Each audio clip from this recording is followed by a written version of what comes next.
My name is Robert Burton. I'm the Associate Dean International in the School of Arts and Creative Industries at Teesside University. Welcome. Today I'm with Robert Dent. Bobby, if you want to introduce yourself. Yeah, hello, I'm Robert Dent, aka Bobby Benjamin. I'm the co-director at Pineapple Black Arts and an artist in my own right. And yeah, I've been working over the last few months here at Teesside University. So we're going to have a chat today about art, working in the arts and creative industries, talk a bit about the gallery and about what you've done in your life as well as, we're both artists here. I'm a textile artist and show work internationally. So we'll be talking about art as well. So before you started Pineapple Black, we'll get to Pineapple Black in a minute, but you were a student here, weren't you? Yeah, I studied here from 2010 to 2013. Prior to coming here, I'd studied photography, so it was my first experience of fine art when I got here. And that was a really interesting experience for me, experimenting with different styles. I came here with a camera in my hand, and I kind of left as, I guess, an installation artist. Had my very first experiences of exhibiting and really kind of found what I wanted to be in life. And yeah, and I've carried on, I guess, building with the university ever since. So it's been a really kind of really nice long-term relationship that I've had with the uni. So when you studied at the Teesside University, what was it about the university that you liked? Well, there was amazing staff, first and foremost, some really interesting artists who I got to work with. And yeah, I just liked the setup. I think in our second year, we went out and did our own exhibition, which is something that still happens now. And that was a really kind of formative experience for me. And I think I realised in that moment, this is the thing I want to do with my life. And then I felt like I always had that support from the staff. And them staff are still here now. And the ones that aren't, I'm still in regular touch with them. And we still kind of exhibit together and work together. And just having that kind of support and the facilities as well. And it was just a really kind of great place for me to grow. And the thing about Middlesbrough as well is I think, having the uni here, because it's a big town, but not as big as a city. So things are quite well integrated. The uni is quite well connected in the town, and you can use your position as a student at the uni to essentially create opportunities for yourself, which really worked for me. I think that's a great point, because it's that thing about creative communities, whether it's kind of locally here or regionally or even internationally, the people you work with and the people you get to know. And that's important as a creative, as an artist. Tell us a bit more about Pineapple Black. What is Pineapple Black and how did it start? So Pineapple Black is an art space based in Middlesbrough, and we're housed in a former New Look building, which is bang in the middle of town, in a shopping centre. And yeah, so we try not to call ourselves a gallery because we see ourselves as kind of a little bit wider than that. Yes, the space comprises 3 gallery spaces where we have regular exhibitions. We also put on a lot of events, all sorts. We from kind of book clubs, queer yoga, live music, hip hop, DJs, exhibitions, catwalk shows, you name it. We bring it in at Pineapple Black. So it's about kind of, I always say I'm not trying to tell other people's stories, but kind of create a platform for them to tell their stories. And Pineapple Black, while originally was a platform for me to tell my story, is kind of grown into something wider in the community. And yeah, it's just a space that's very non-traditional and very DIY. And unlike a lot of galleries, we try and be kind of very approachable, and it's the kind of place you can come in and sit over a cuppa and pitch an idea to us, and there's a chance that, we might be able to do it. And so yeah, it's that kind of crossover, I guess, between, being a gallery and an arts hub, and also kind of replacing what we've lost over the last few years, which is kind of community hubs and centres.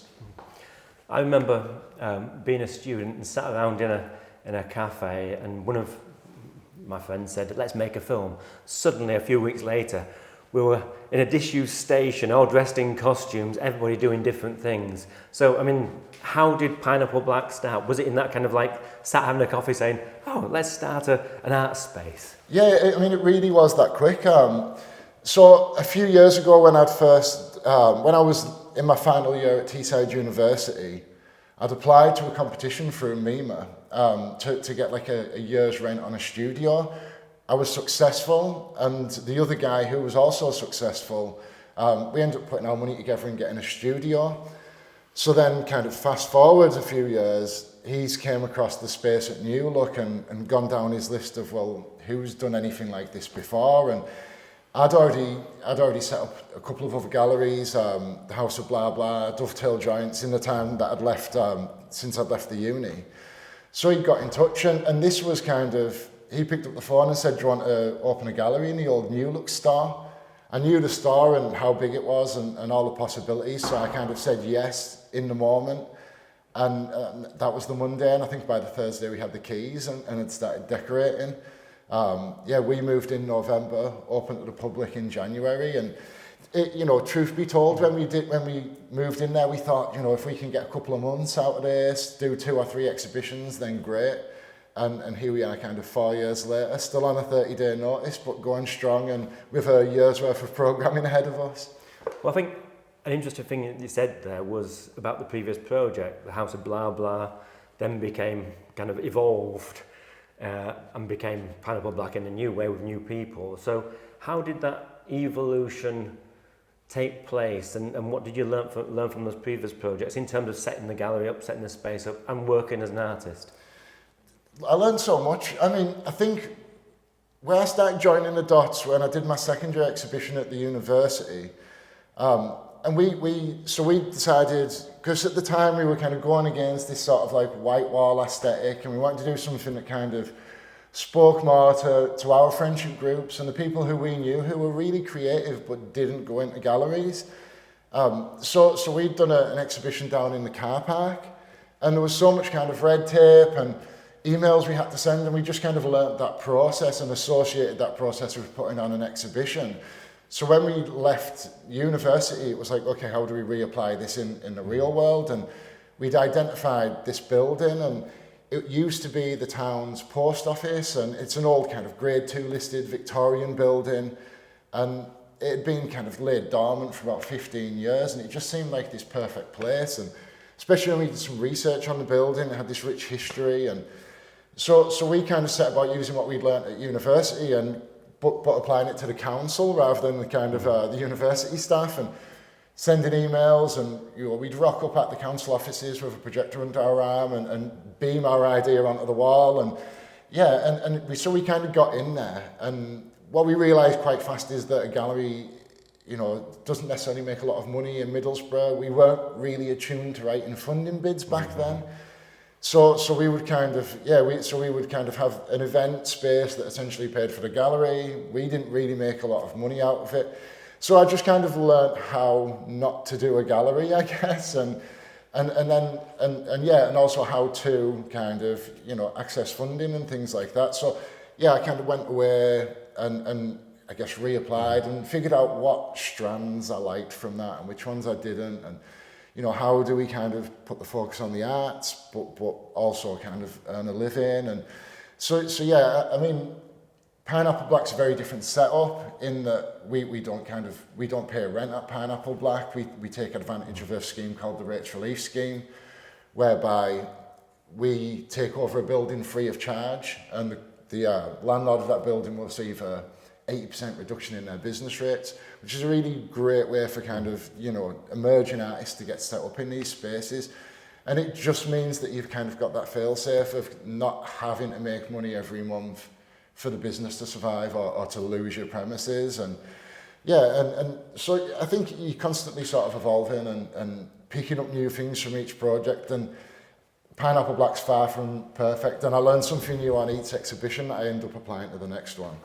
I think you said something really valuable there about being an artist, and I think it's not about necessarily selling the work. Yes, there are artists who sell a lot of work and they make a lot of money, but it's about the bids for funding, connecting with those people, those avenues and those communities where it's going to support you in the work you want to do, as a gallery, an art space, as an installation artist, you're not going to sell an installation to somebody. True. But you're going to get funding, and it's the impact the arts have and the benefits that people will invest in. So, in terms of a business in the arts, it's knowing about funding, knowing about bids, building those communities. There's something very much here about the artistic community in Middlesbrough. We've got the locus of MIMA as the University Gallery, but I think when I was at the Art and Social at the MIMA Weekender, at the Middlesbrough Weekender, it was everybody there, and they were going to go on a tour of all the galleries, and everybody knew each other. It was a community. Do you feel that?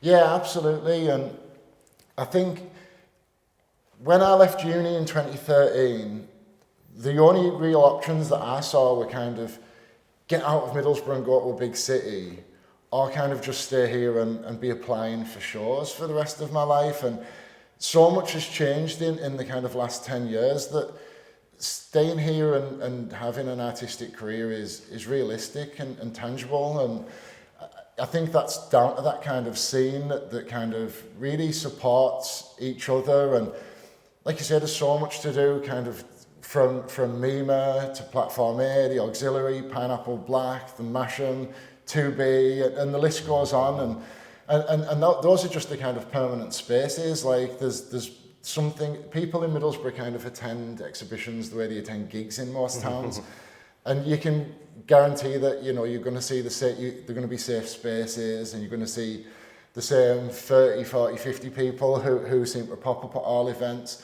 So it gives you something to plug into, and it gives you something to be a part of where if you're in London, it's a big pool. And I think especially when you're kind of building your career and, transitioning from college to uni and then uni to kind of a career, a lot of people get lost in that gap.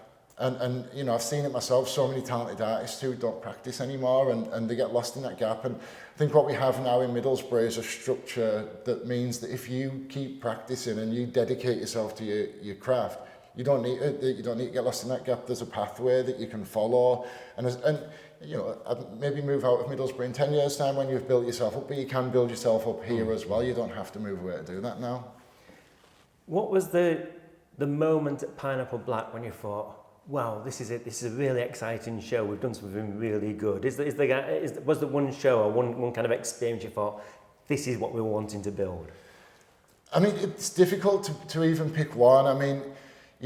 From the opening night when we kind of had like over 250 people through the door to our most recent exhibition on Friday, which was our kind of best attended exhibition since lockdown, where you kind of think, wow, we're back, people are going out, the world's returning to normal again.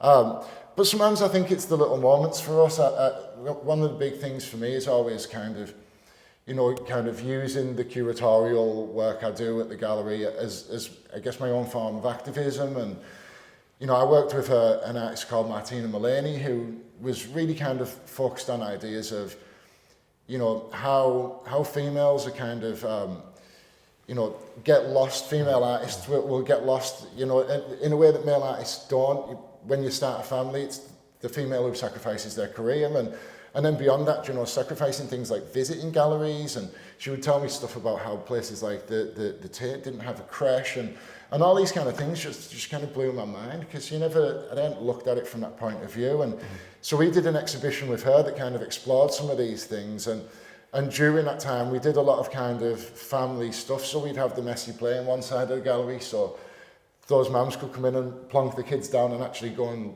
look at the show. And there was a moment where we'd done a family event in the show, and there was just kind of this row of women sat with their kids, just kind of chatting amongst the artwork, and moments like that when you just kind of think like, yeah, like she's came with a message and she's worked with us and we've changed something. Or again, even the Ukraine thing, when the Ukraine thing happened, and it just started with one person saying, would you be a collection point? And then it builds and builds and builds, and before you knew, we were the collection point, and the entire gallery's being taken over. And then out of that came like a regular Wednesday group where the kind of new Ukrainian refugees could come down, meet each other. We'd have a translator on site. They could get to know each other, pick up a guitar, make artwork, be a community. And you know, just those things that sort of, I always wanted a gallery to be. I didn't just want it to be kind of walk in a room and go, you know, and just look at art. On, you know, I wanted you to kind of come and it be a place where, you know, if you needed something, this was your safe place too, because, you know, for me, art's always been my safe place. And I think what you've said there is very much about storytelling. I like the story you told there about the Ukrainian refugees, you know, and I see it both ways. And I've got a friend who's an artist. They were in Kherson, moved up to Ivano-Frankish, and I've exhibited with them, and they're living with that experience. But he's still making artwork and inviting people to show. So it's our stories that we tell that are important. I think, you know, very much situated in Middlesbrough. It's a really exciting story. Now today we're sat in the student exhibitions for the degree show. We're sat in one of the fine art shows you can see here, and this is a piece of work about the student's own identity and how she experiences that. Tell us about your own work, Bobby. You say you do installation work. Tell me what your own work's about and kind of describe it for the podcast. So I work predominantly in found objects. And yeah, so it started when I was back here, and I think, because I came from a photography background, which I didn't it's quite expensive photography, and I came onto this course and you know, at the time I didn't have a penny in the bank, and you know, I was living with a couple of friends. We were all kind of struggling, and my reaction to that, I think, was just kind of, okay, I can't necessarily afford to buy materials or paint, so I just started finding things, and you know, I'd go in the cupboards where things had been left from previous years, and I'd find bits. I'd rummage the estate and find pieces that I could use, and it just kind of grew out of there, and it was kind of, I guess, political and practical, and that became just the way I worked. And yeah, so I guess I carried on exploring that style ever since. And with my work, it can look very different visually each time you look at it, and that's because it depends what I'm working with. But I try and kind of find certain strands that run through my work. So yeah, a lot of times I work with objects that I'll see as symbolic. So with ideas that kind of, if you follow my practice, you might kind of look and think, oh, he's got the footballs out again, he's talking about this. And so yeah, kind of, just sort of exploring objects and exploring that history and what they say to me, what they say about me, what they say about the area. And I think that's quite why my work's quite, quite relatable as well. I try and, I like that kind of juxtaposition of sort of, for example, I was working with these boardings. So the estate I used to live on, most of the houses would be boarded up with these kind of big metal grids. So I was working with those and putting them in galleries, and I like that kind of, people who were from the estate would sort of recognise what it was and be like, oh yeah, I know this. But then you know, kind of in the arts where you've got maybe it's more kind of, I guess 16%, they say working class representation. It's not as easily recognisable when you put it in a gallery, and I just kind of like playing with objects that way and what they can say about kind of, you know, I mean, I talk a lot about masculine identity, space, class, and yeah, just trying to use the objects, like you say, as a mode of storytelling, I guess. I think that is important as well, because we have objects around us and they're part of us. For me, the clothes we wear tell stories about identity, and I think it's really interesting. The next item, the metal grills that were boarded up, and the relationship people have with them. You know, whether it's negative or whether it's kind of more homely in some ways, because it reminds them of where they're from.